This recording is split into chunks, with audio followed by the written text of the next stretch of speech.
안녕하세요. 생명존중 힐링TV 오행자입니다. 반갑습니다. 여러분 그동안 잘 지내셨나요? 한 열흘 만에 지금 여러분에게 인사를 드리게 됐습니다. 그동안 제가 좀 아팠어요. 몸살도 난 데다가 이 목 뒤로 담이 와가지고요. 제가 이렇게 막 심하게 아파 본 게 한 2년 만인 것 같아요. 아프면서도 이렇게 끙끙 앓는 소리가 저 귀에 들리고 정말 좀 심하게 아팠거든요. 그런데 또 이제 한 열흘 이렇게 치료하고 하면서 건강한 모습으로 여러분을 뵙게 되었습니다. 이렇게 여러분도 평소에 건강 잘 챙기셔야 될 것 같습니다. 이제 날씨도 더워지고 하면 또 건강을 더 신경을 써야 되지 않을까라는 생각을 하는데요. 오늘 제가 여러분하고 어떤 이야기를 좀 나눠볼까 생각을 했는데요. 저는 제가 요즘에 좀 되게 신기해요. 제가 저를 바라보면서 내가 어떻게 이렇게 공부를 재미있어 하지? 왜 이렇게 공부를 좋아하지? 책 보는 걸 왜 이렇게 좋아하지라는 생각을 해봤어요. 제가 요즘에 그러거든요. 토요일 날도 제가 서점에 가서 책을 3권을 사갖고 왔거든요. 그래가지고 토요일부터 어제까지 계속 책 갖고 씨름을 하고 있는 거예요. 참 스스로 생각을 해도 신기하다. 그러면서 문득 내가 언제부터 이렇게 공부를 좋아하게 됐지? 언제부터 이렇게 공부를 열심히 했지라고 가만히 생각을 해본 거예요. 그런데 12년 전쯤 되겠죠. 2009년부터니까. 제가 2009년에 대학을 들어갔으니까 그때 이제 강사가 되겠다고 마음을 먹었는데 그 스피치를 배우고 이렇게 하면서 느꼈던 게 제가 너무 무지하다는 걸 알았어요. 이래가지고 무슨 강사를 한다 그러지? 저는 처음에 생각할 때는 내가 겪어온 내 삶의 경험만 가지고도 강의를 할 수 있지 않을까라는 생각을 했는데요. 사람들은 제가 살아온 이야기 궁금하지 않다는 거예요.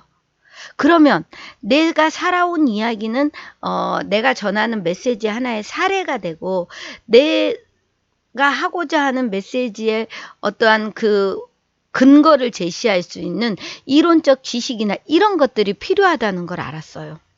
그런데 그 전에는 그런 생각을 한 번도 해보지 않고 살았거든요. 그때부터 이제 공부를 해야 됐는데요. 이 공부를 한다는 게 사실은 되게 어려웠어요. 지금 돌아보면 그때 막 되게 답답하고 화도 나고 막 어쩔지를 몰랐던 그랬던 제가 생각이 나거든요. 왜냐하면 책을 봐도 이해를 못하는 거예요.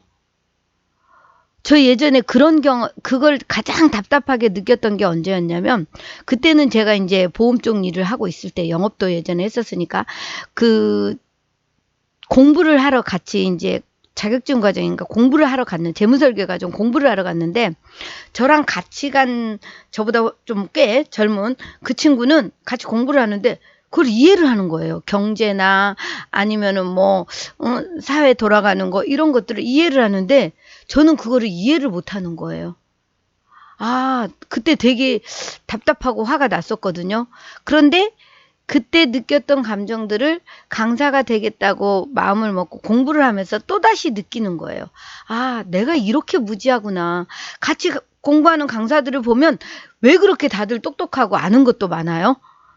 이야, 그때부터 이제 제가 어차피 내가 이 길을 안 갈 거면 몰라도 공부를 해야겠다라는 생각에 책을 보는데, 처음엔 정말 많이 답답했어요. 책을 봐도 이해를 못 하니까. 그때부터 이제 제가 했던 거는 일단 책을 샀어요.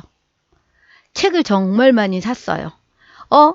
관심 있다, 내가 봐야 될 것 같다, 그런 느낌이 들면 일단 책을 사고 봤어요. 책을 절대 빌려보지는 않았어요. 그건 제가 잘한 것 같아요. 그래서 그때 이제 공부할 때 어떤 선생님이 이런 이야기를 했던 것 같아요. 책 보는 게 습관을 들이는 게 어렵잖아요. 그러니까 책을 들고 다니는 게 쉽습니까? 책을 사는 게 쉽습니까? 하고 묻더라고요. 당연히 사는 게 쉽죠.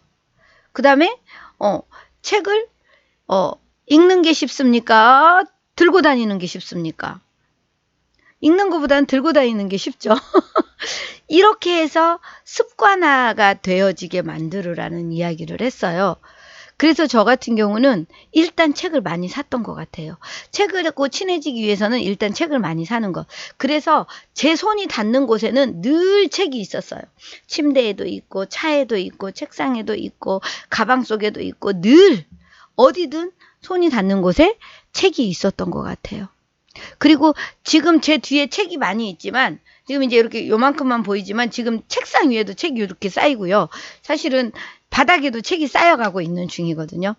그런데 중요한 거는 저는 일단 책이 관심이 간다. 아니면은 뭐 강의를 듣다가 누가 추천해 주는 책, 아니면 뭐 이렇게 인터넷에서 검색을 하다가 이 책은 좀 봐야 될 것 같으네 하면 일단 샀어요. 그래서 안 읽고 책을 샀는데 이렇게 술술 익히는 책이 있고 도대체가 안 읽히는 책이 있어요. 그런데 그 책은 일단 그래도 꼽아 놓더라도 저는 일단 책을 샀어요.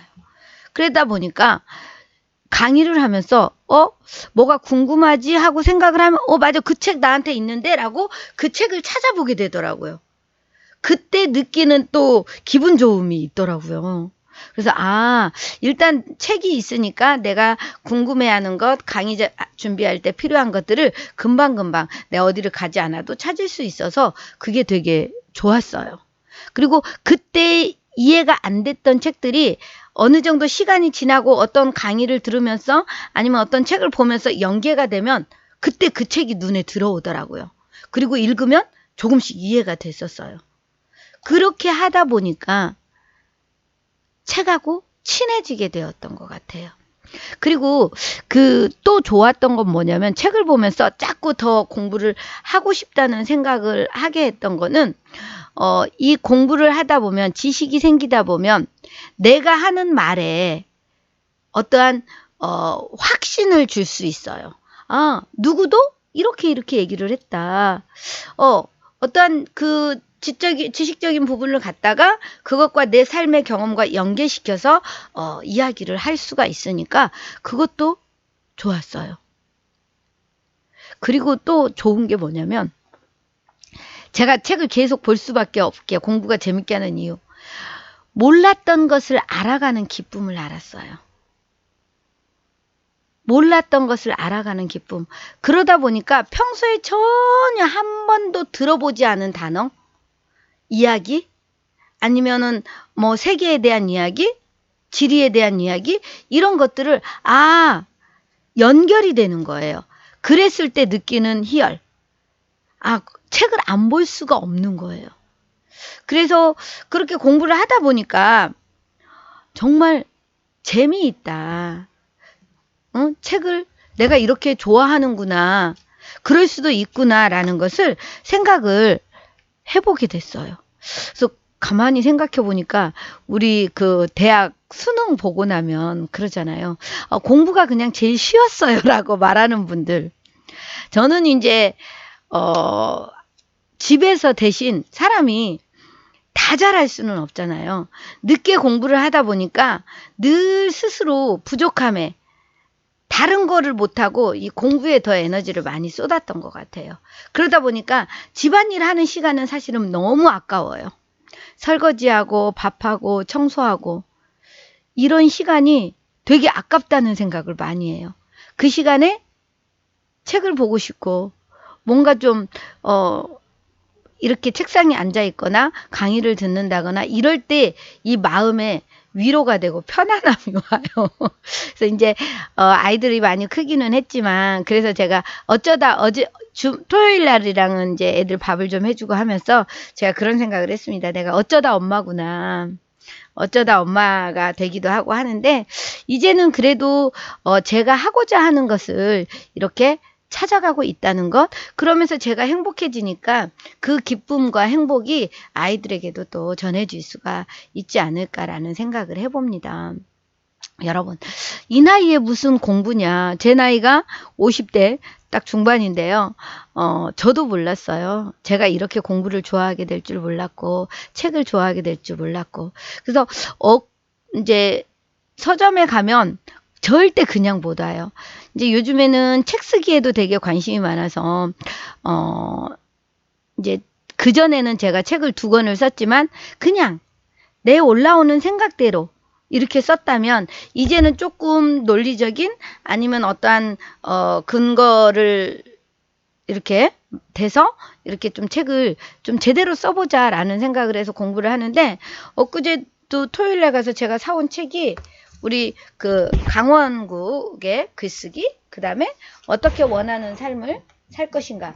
이제 제가 그 노자 도덕경을 가지고 내 삶의 중심을 찾아가는 여행에서 과정을 하다 보니까 이제 노자를 공부를 하면 당연히 그 노자와 대립되는 공자도 좀 알아야 되겠다 해서 또 이 책을 사서 보게 되고 계속 공부를 하게 되더라고요. 그래서 여러분도 좀 아마 저는 공부를 하면 되게 행복해진다는 생각을 해요. 아는 만큼 보인다는 이야기 있잖아요. 내가 알고 있는 세상만큼 나는 행복할 수 있거든요. 이 세상만큼이에요. 그런데 내가 아는 게 커지면 커질수록 내가 행복할 수 있는 조건도 많아진다는 거죠. 라는 이 깨달음의 소리. 이것을 많이 경험하면 경험할수록 되게 행복해져요. 그래서, 공부를 해야 되겠다. 저는 그래서 이제 계속 공부에 대한 관심, 다양한 분야. 처음에는 제가 이제 공부하면서 성공학 책에 가장 관심을 많이 가졌었고요. 그 다음에 이제 대학에서 상담을 전공하다 보니까 심리학 쪽, 마음 관련 쪽에 되게 또 집중해서 책을 봤고, 그 다음에는 이제 인문학 쪽에 관심을 갖다가 이제는 요즘에 이제 고전에 조금 더 또 관심을 많이 갖게 되고 이것도 변화해가는 흐름이 있는 것 같아요. 그리고 이제 이렇게 글쓰기, 책 쓰기 이런 부분에도 더 관심을 갖고 이렇게 공부를 하다 보니까 되게 행복해요. 여러분도 한번 해보세요. 보통 보면 나는 책만 보면 졸려. 책만 보면 졸려라고 하시는데 저도 책보다 졸릴 때 많습니다. 그러면은 책을 보다 졸리면 그냥 자는 거예요. 괜찮아요. 그런데 늘 내 손에 책이 있다는 거. 그리고 책을 읽으면 기억나는 게 하나도 없어요. 금방 다 저도 다 잊어버려요. 대신 저는 책을 볼 때 책을 깨끗하게 안 봐요. 그리고 밑줄 제가 책 보는 거 한번 보여드릴까요? 이게 지금 제가 공부하는 도덕경인데요. 이렇게 보이시나요? 밑줄도 많이 치고 때로는 옆에 메모도 하고 그래서 깜정 볼펜으로 밑줄 그었다가 빨간색으로 그었다가 파란색으로 그었다가 이러면 결국은 제가 책을 3번은 읽었다는 이야기거든요. 그래서 계속 그렇게 줄을 긋고 메모도 하고 이러면서 그러다가 다 잊어버렸는데 내가 이 책을 한번 쑥 훑어보면 밑줄 쳐놓은 것만 봐도 이 얘기였구나 금방 확인이 되고 그리고 누군가와 이야기할 때 아니면 강의를 할 때도 그 말이 생각이 잘 안 났다가도 다시 한번 찾아보면 맞아 그 말이었지 라고 생각을 하게 되더라고요. 그래서 저는 우리가 죽을 때까지 책은 봐야 되지 않을까 이런 깨달음을 얻었다는 게 저는 참 감사해요. 지금 제가 그걸 알았다는 게 정말 감사한데 저는 우리 생명존중 힐링TV 시청자님들께 말씀드리고 싶어요. 책은 읽자. 공부하자. 공부하는 만큼 행복해진다. 공부하는 만큼 지혜로워진다. 그래서 어디를 가서도 내가 더 당당해지고 자신감도 생기고 자존감도 올라가고 거기에 행복해지기까지 한다면 책을 봐야 되지 않을까요? 시간이 안 돼서요. 금방 잊어버려서요. 이제는 눈에 안 들어와요. 노안이 와서요. 그거는 다 저는 핑계라고 생각을 합니다. 저 눈 수술했거든요. 저도 안경 썼었거든요. 되게 노안까지 와갖고 침침했는데 눈 수술을 했고 또 짬짬이 정말 짬짬입니다. 한 5분 10분 가방 속에 책이 있으면 누구를 기다리다가도 그냥 그 기다리는 시간 단 한 장이라도 몇 줄이라도 봤을 때 그 한 줄이 그 몇 줄이 그 한 페이지에서 내 삶을 바꾸는 그런 계기가 될 수도 있거든요. 그래서 나이 탓하지 마시고 노안 탓하지 마시고 그냥 일단 읽자. 책을 들고 다니자. 관심을 가져보자. 사랑하자. 그러면 여러분들의 삶이 훨씬 더 행복해진다는 이야기를 해드리고 싶었어요. 여러분, 다 같이 책을 한번 읽어보면 좋겠다. 오늘 여러분 책 한 권 사실래요? 서점에 가셔서? 아니면 인터넷으로 주문해서 그냥 조금 편안한 책을 사셔서 그 책부터 시작을 해서 이제 읽다 보면 여러분들이 또 범위도 넓어지고 또 깊이도 생기고 할 것 같습니다. 여러분, 이번 5월에 어느새 마지막 주예요. 마지막 주가 됐는데요. 이번 한 주 책 한 권 사서 읽어보면서 또 여러분의 내적 성장을 하는 그런 한 주가 되었으면 좋겠습니다. 고맙습니다. 사랑합니다. 축복합니다. 구독, 좋아요, 알림, 댓글로 응원도 부탁드립니다.